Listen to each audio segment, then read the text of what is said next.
வாழ்க வையகம், வாழ்க வளமுடன். வாழ வழி சொன்னால் என்னை எடுத்து தூக்கிவிடு என்று நம்மிடத்திலேயே சேர்ந்து நிற்பார்கள் அல்லது சார்ந்து நிற்பார்கள்.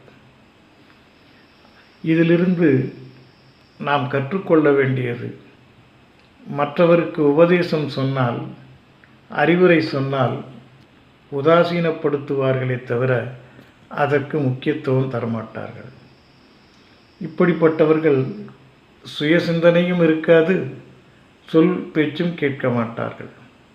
வாழ்க்கையில் என் நிலையிலே தான் நிறைய மனிதர்கள் வாழ்ந்து கொண்டிருக்கிறார்கள்.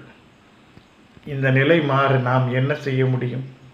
இறைவா, இவர்களை நீ பார்த்துக்கொள் என்று விட்டுவிட்டு நாம் பணியை நாம் துவங்க வேண்டும். ஒவ்வொருவருக்கும் பொறுப்பு என்பது இருக்கிறது. அந்த பொறுப்பை அவர்களே உணர்ந்தால் ஒழிய வேறு வழி இல்லை. அவர்கள் உணர்வதற்கு இந்த பிரபஞ்சம் நல்லாசி கூறட்டும். எல்லாம் இன்பமயம்.